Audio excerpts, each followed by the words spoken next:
Hey, what's up YouTube? It's Rich. Okay, so this is the intro to this video. What you'll find is there's going to be two intros, so just hang tight. At the end of the video, I actually throw on a bonus 3-minute clip of me working through this pot that you're going to see here a second time, and the second time is a little more covers the nuance of what Wrightson did. The first one will be more of a generic pass, just to get the gist of what's going on, and the second kind of shows you a little bit more of the technique that he used. So stick it out till the end. Check the links in the description box below for relevant links to help you get to this and cover ground that we've already sort of dealt with in cross-hatching and a little bit of the Wrightson style. And check out my Patreon too. Please support me there. A tip of even $1 is a huge nod of acknowledgement to me, and it means a lot. And I want to thank all my Patreon supporters because they're the ones that are keeping me on YouTube every single day. Okay? All right, enjoy the video, and I hope you learned something from it. Okay, bye. Hey, what's up, everyone? It's Rich. All right, welcome to the next installment of Render Like Wrightson. All right, I thought that this would be a decent one to start with. It's not as complex as his Frankenstein plates, but it's heading that direction. Based on looks, I would say that this is a combination of brush and pen. It may not be. It doesn't really matter. As I've said in other videos, if you get good with brush, you're going to be a pretty good quill inker. And then also you'll be able to use pens, like real pens, you know, Microns, Copic, liners, multi-liners, and all that. Well, because it's the stroke. The stroke is similar to a brush, you know. I mean, it's the amount of weight that you put down, the way that you flick it. It's all pretty relative. So what I thought I would do is I'm just going to pick a couple of things. I thought, like, see this pot right here with the cast shadow, and it's got some rendering on it. I mean, you could see that in a lot of different styles of art. So it's something that can transfer over into other things. So let me pause this. I'm going to grab a piece of paper really quick and sketch that out, and then I'll show you how to ink it. So give me a minute. Okay, I'm back. So that took only a few seconds to sketch out.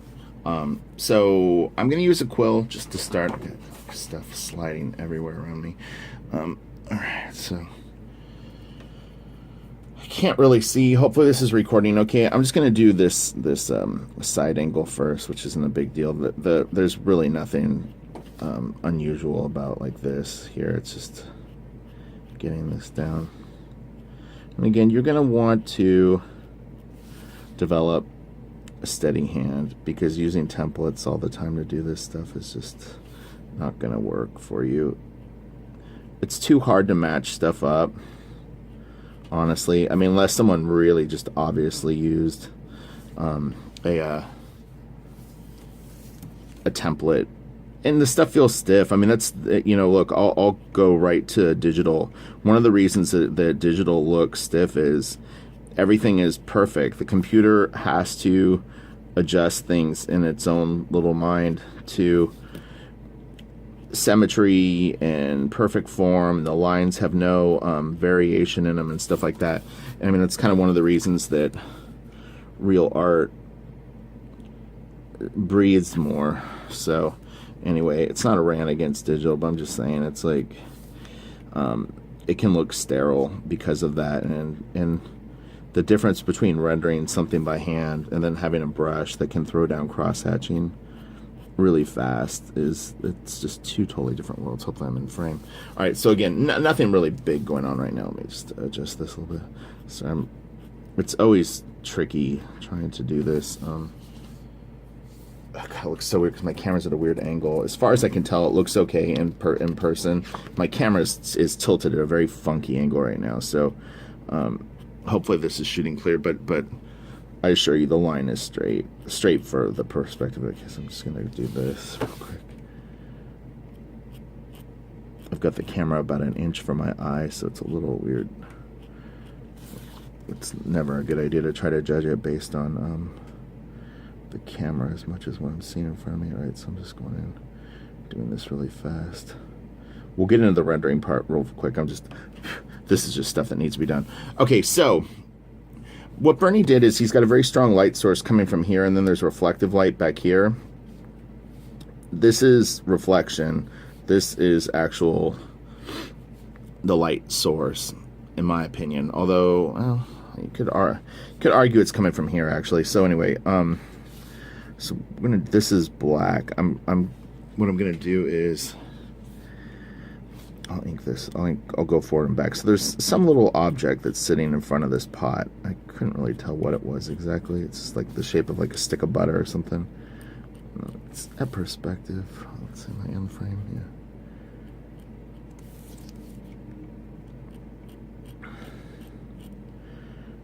And then he's got lines coming down here. I'm making him a little thicker at the end, and then I flick him thin. Thicker at the end, flick them thin. You'll see me talk about that in my brush videos. So anyway, so it gives that little effect. Like there's light coming here, and it's a little more shadowy up here. And then he's got, it almost looks like a teapot kind of thing going on right here. Like I said, I'm kind of working from the front back. He suggests this more. What he does is he's pretty clever with this. So the hole for the pot is sort of sits there. But then he didn't really put a ton of detail anywhere else. And then where it creates its own little cast shadow on itself, right here, there's like a little bit of a shadow there. And then this comes up like this. And then, okay, let me just, okay, so I'm gonna hit this really fast and just get the, God, this paper is so bad. It's just unbelievable. It was funny, I was filling in blacks on a page this morning, which is pretty easy. You know, it's funny, I'm like doing just like a straight line. It was like an outline straight line, like a black, kind of like door frame. And it was funny how careful I had to be, because every time I was drawing the line, it was either leaving little gaps or it was tearing the paper, you know, and pulling up like little chunks of, I mean, the paper just crumbles under the nib. That's a shame, you know. It was interesting too, is I had grabbed out some older original art that I had worked on, and man, you could just tell the paper back then was so nice. It was so thick.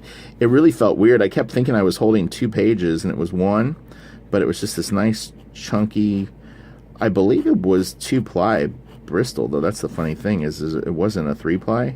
This is 2-ply that I'm using right now, and I don't know, it could be Canson, it could be Strathmore, it could even be something else. Anyway, so we've got this going on, which is just basically his simple shape, and I'm going to hit one more little thing. This is very wet right now. There's paper on the nib, of course, because the paper is crumbling. So I'm wiping it off with a towel. I just kind of do that. He has one little sort of anomalous black little spot here. Looks cool though. Anyway, so put that there. Maybe do a little more. A little something up here. So when you feel it, you can kind of go in and add little blips and blops if you don't get too carefree with it. And then here's a little cast shadow right here too.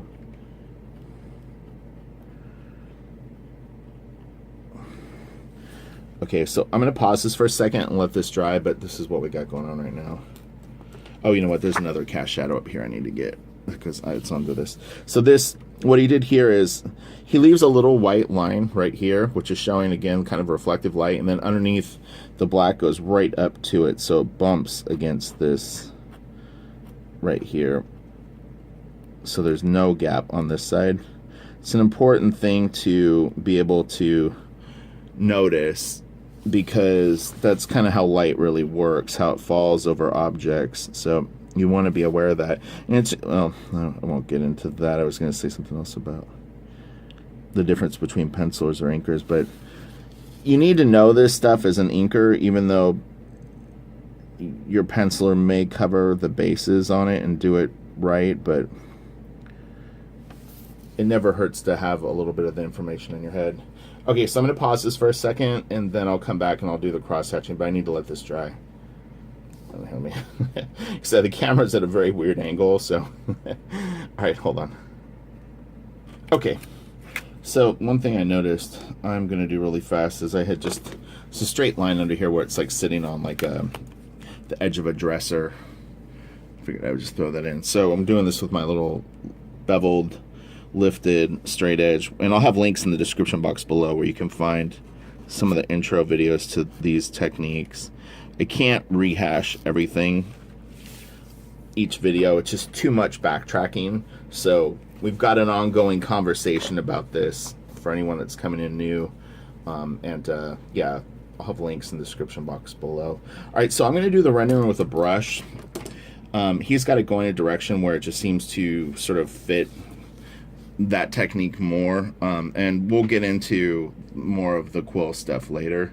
But again, this is pre-Frankenstein to me, or looks to be like sort of him heading into it. So his stuff, he was changing tools as he was sort of doing it. So let's see here. Thin to thick. My intro to brush inking video shows how to do it.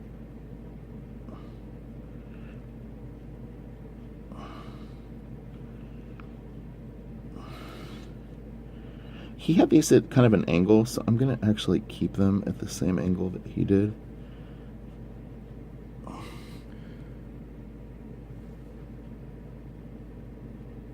Second set of lines, create a little bit of a fade. So if you look in there, hopefully you can see there's a little bit of rendering there. All right, so now I'm going to do these. These are going to go the shape of the vase or whatever it is. Thin to thick, but I'm not going real heavy on the blend line. He has what I would consider a very, it doesn't, there's a little hair or something on my brush. It's more flat looking, so although I'm going thin to thick, it's not as tapered as a classic brush line.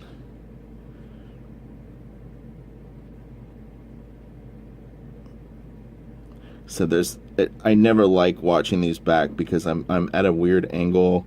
I'm trying to avoid the camera and I can't control the tools. I don't sit the exact way I do when I would normally ink, so it makes it, I'm like not comfortable doing the,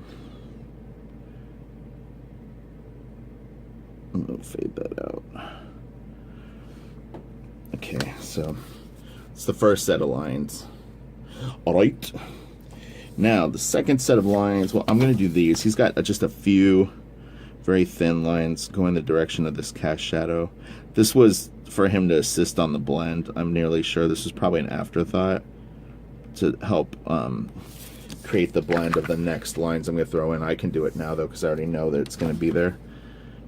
But you probably do that last, but it's not a big deal. I'm going to actually throw in a few more, but it's helping suggest the form of the vase, and then it's also going to help the blend. Okay, and then this is the next set, and this really seals the deal and gets you that rendered like Wrightson look. And just to be clear, how this came about was just really incidental. It was, I had done something about Bernie, might have been to open that book, and his name just fit perfectly with a series of videos. I was doing hatching videos, and it was just like, render like Wrightson. He's one of the coolest comic book artists ever. Let's dissect his stuff a little bit. It was just a very natural thing, and it just felt right. So why not? Why not do it? So there you go. Oh, here, well, we can do this. This little section right here. It's got just a little bit of value going in here. They're getting closer together and a little thicker as they go down. Okay? That's how you render like Wrightson. It's not so hard, right? You can do that. You can do it. And if I erase that, it'll actually kind of lighten the lines and whatnot. It looks a little dark right now, but it looks pretty good. You know, that'll get you there. After I did the video, that the rendering on this was a little more generic than Wrightson's. You know, I was trying to get the tutorial sort of together, and you know, look, I'm working right now, so trying to squeeze in a YouTube video and get you something good. But so anyway, I wanted to go back in and just show one thing that I noticed that he did that was different than mine, and I figured, you know what, let's do this. So where I drifted a tiny bit from kind of more his mindset was, it's not this so much. That was not as defined on mine, which isn't a huge deal, but okay, so what he does though is he's got all these. I noticed my lines were a little chunky too. So, yeah. I'll do it with the 102. We'll see how this goes. This pen nib kind of sucks, but we'll flick them. So this will be nice. I'll throw this in at the end of the video and do a different intro, but I'm actually doing cleanup on pages right now, so this is kind of an old nib, but I've got to fill in blacks on 4 pages this morning, then scan them and turn them in. Anyway, we'll just get these lines down. This isn't a huge deal. This isn't the point of what I'm trying to show. So anyway, we'll say if these were all brush or whatever they were, I don't want to drag this out. I kind of get them tighter as I get down to the bottom. What Wrightson did that I didn't do, okay, like, so I showed you how I did these little fade lines. I'll do that at the end. This is a little wet. Let's have to give this 1 second to dry. But you'll see he staggers the lines, which is a technique that I show actually in my cross-hatching videos, how you can kind of juxtapose lines. And it creates kind of a moire pattern, I guess they call it, like sort of an optical illusion of some crazy stuff. Again, like, there's always like stuff in the pen nib because it's paper. It drives me nuts. There's no good paper. I'm convinced of it. The only good paper is digital. Kidding. Alright, he had a couple of little lines that sort of like right here showing like something. But so what he did here is he goes like this. He's doing like stair steps into the fade. So it didn't all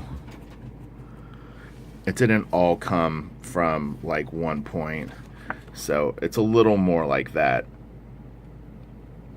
You'll notice like here there's just kind of like they connected to, and then it kind of fades into it. So anyway, just you've got this version and this version. This one gives you a little more dynamic to the shading, and it looks nice. I'm actually looking on the camera right now. I think that works and looks good. So anyway, I thought it was worthwhile at least throwing that in because, like I said, this looked a little sterile and a little kind of like it's a little too 101. We're in the intermediate class now, heading towards advanced, so you might as well do it right. Like I said, I threw the video together kind of quickly because I'm trying to get stuff done and turned in because I got more stuff to do. There's always more on the horizon. I do 3 different jobs each day, believe it or not. I'm working on 3 different things at once right now. It's pretty crazy. And YouTube, so 4. All right, smash the like. This is the end of the video for real this time. I'll shoot a new intro right now. You'll never know the difference when you see the video. Okay, bye. Check out my Patreon. Link below.